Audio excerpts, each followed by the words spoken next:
So will the climate crisis affect how you at home vote? Get your calls in now and we'll speak to you in just a moment. 0207 862 2222 is the number to give us a ring. Owen, do you think the climate crisis should be top of the politicians' priority list at the moment? Yes, absolutely. Look, I'm a lifelong Labour voter, but I'm voting for the Green Party for this general election for the first time in my life. The Tories are toast. There's no chance of the Tories winning. There's going to be a landslide victory. Spoiler, there's going to be a landslide victory for the Labour Party come what may. So people can vote according to their conscience in this election. I think if you vote for the Green Party, then you send a message to Labour on a whole range of things, like taxing the rich, investment, public ownership, workers' rights, but clearly the climate, given that's their big message. And the point about that is the climate crisis isn't just a massive existential challenge, which it is. We've only got one planet, bad news.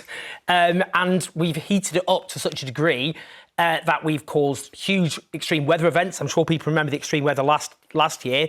That's just the warm-up act. That wasn't meant to be a pun. But we're going to have far worse. That is going to drive people from their homes.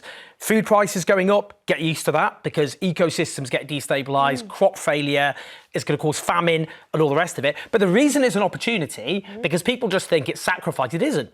What it means is it means insulating everyone's homes and businesses. Your fuel bills come down, but that's good for the climate. It means... in the short term, it means prices are going to go up. The poorest are going to be most affected by this sort of thing. Well, in order to invest in these this green infrastructure that you're looking for, it's going to cost money, money that we potentially don't have at the moment. If you look at insulation, what that does is it means the homes of poorer people. Who's paying for the insulation to go into the homes? Well, I mean, that pays for itself, because what you do is create jobs. This is the whole point about this. It's classic. You know, in the 1930s, when the US economy collapsed and you had the Great Depression, how did they get out of it? They had public works. And what that did is it got people into good work where they were paying money which they could spend in their local communities, and they were paying tax. So if you have a mass insulation programme, you put people into work, which is well paid, and then they pay tax, and they spend it in their local shops. It's good for the economy. And it'll bring down fuel bills in the long term. Okay, exactly, and another example of it, though, is that we can do all we like to try and rescue this climate crisis, but if China doesn't stop the amount of pollution that they're causing, if India don't do anything, this is just the comments we're going to hear, then what is the point? Well, on that, I mean, about 90% of all the historic emissions come from the rich countries. We're talking about the US, Britain and all the rest of it. Per capita, the US still does more. China was obviously at a disadvantage in that it's playing catch-up with industrialisation. When we went through the Industrial Revolution, obviously we drove huge amounts of emissions into the world.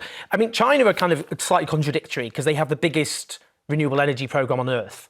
And they're throwing everything at solar panels, renewable energy and all the rest of it. But at the same time, they still do mining of coal and all the rest. They're slightly contradictory in that sense.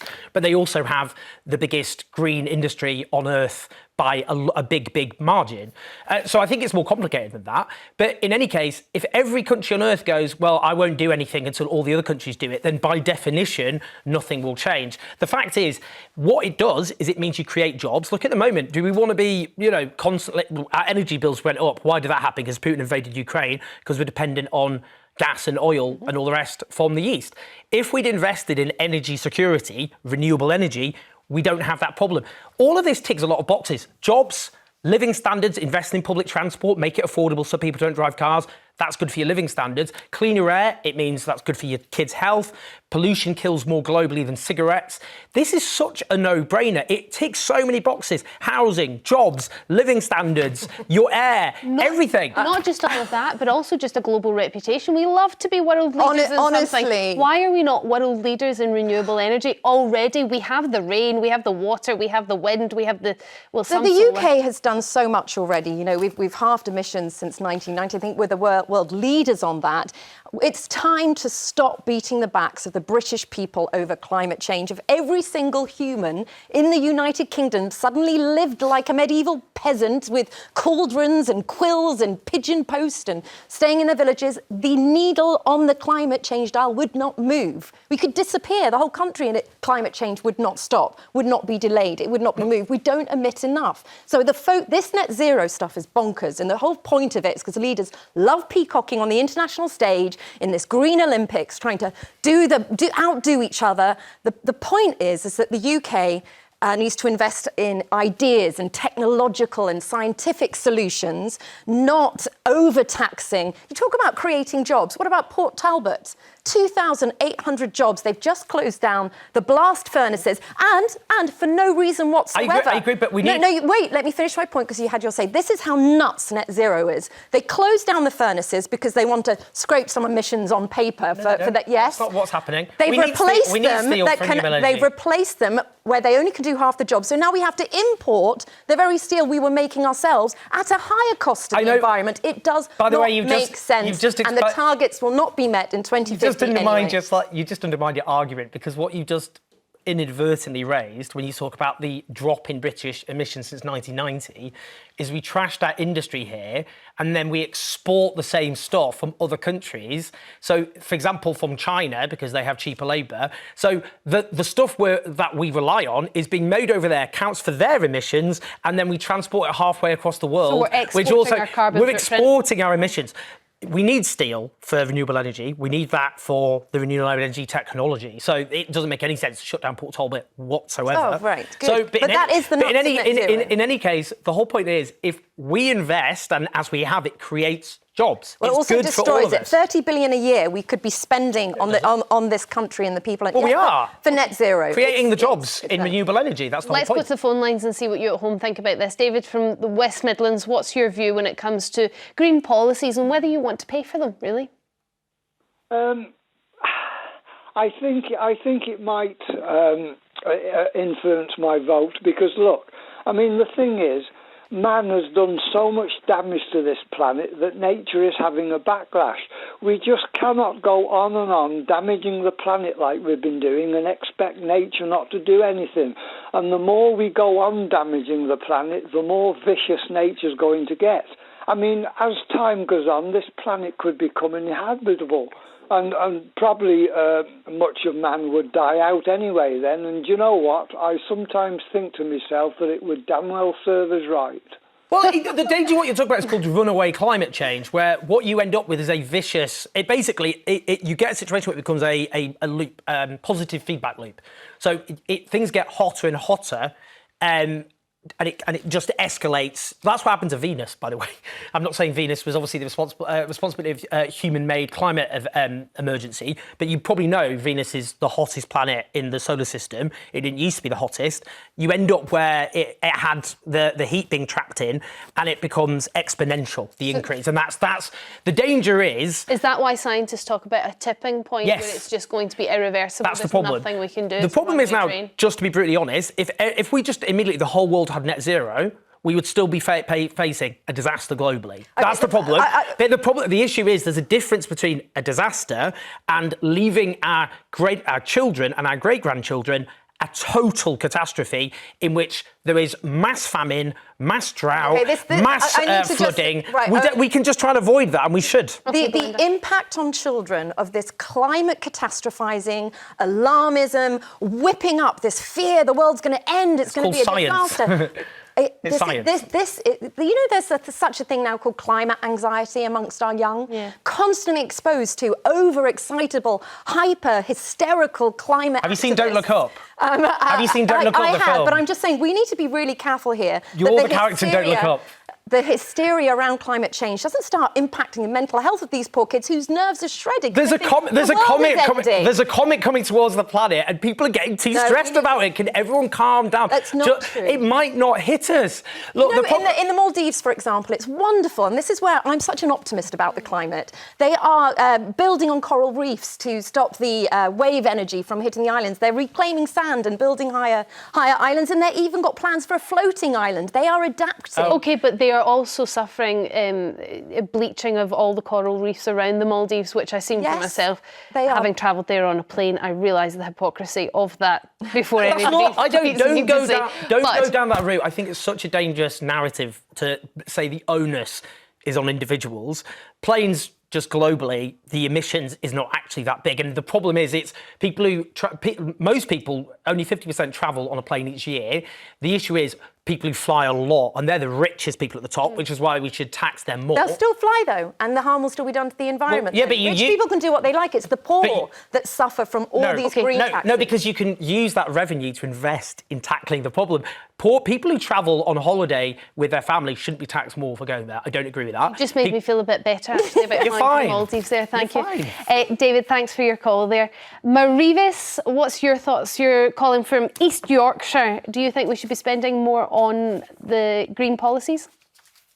Hello, yes, I absolutely do. But in answer to the question about disappointment that political parties are not addressing the climate crisis, I've already ordered my Greenpeace poster which says I'm a climate voter, and that's going in the window because I'm very disturbed about the politicians not addressing the nature of the destruction of the natural world, the Congo Basin, Amazon, Sarawak, for all sorts of things. And I can understand why they won't, because it's a very complex situation where they'd have to address other countries and get them to change their own country economies and policies to benefit the world. But I'm with Zach Goldsmith, who last night on television was saying it's very well asking people to cut their emissions, insulate their houses, this, that and the other, but they have to look at the very, very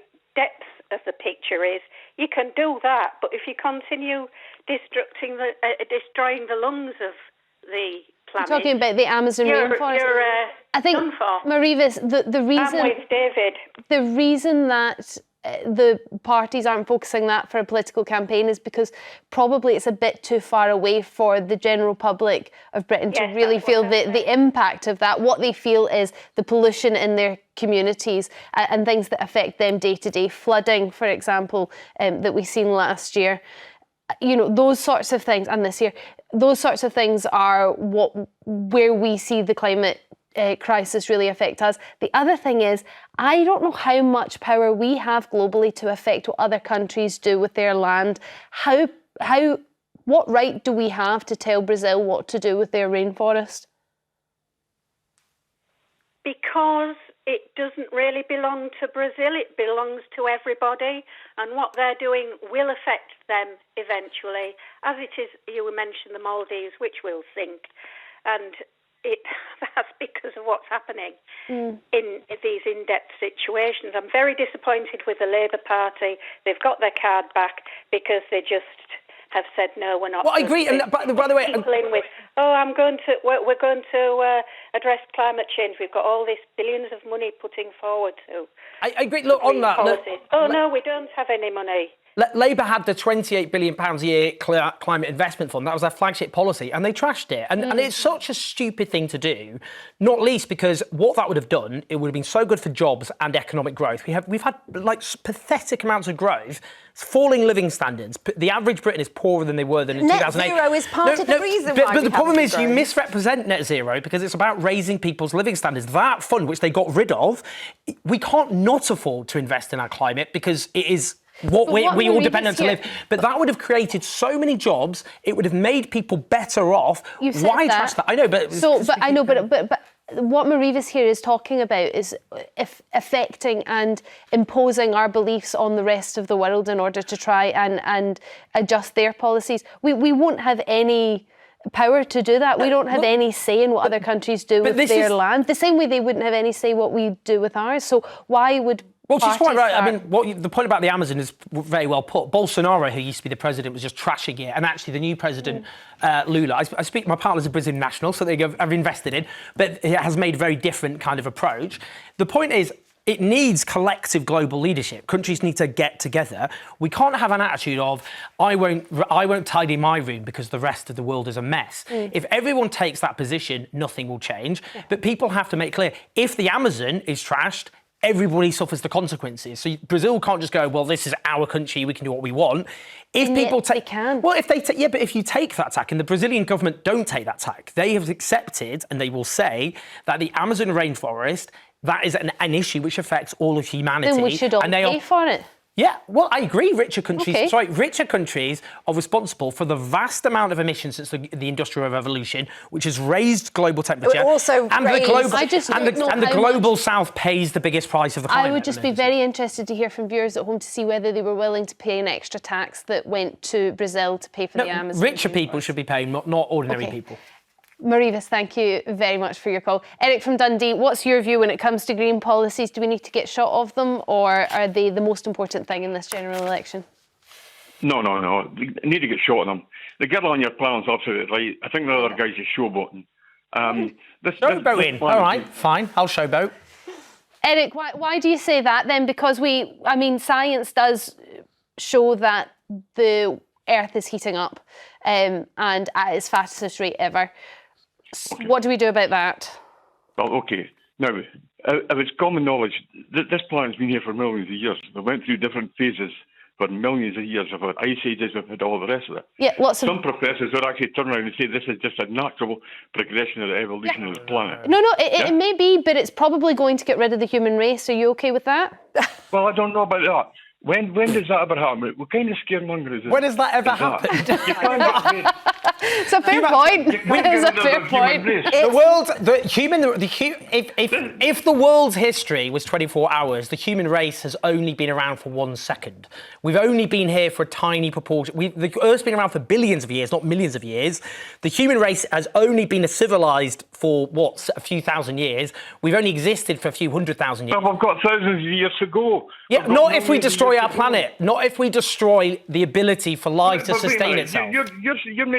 You're making policy for every country in the world, which you can't possibly do. Exactly. You can't possibly make policy for China or India or Brazil or whatever. You're quite right. It's okay having you pipe dreams. Eric, you're right. I don't actually have any power. You're quite right. But science, there was a scientific... And you're having pipe dreams.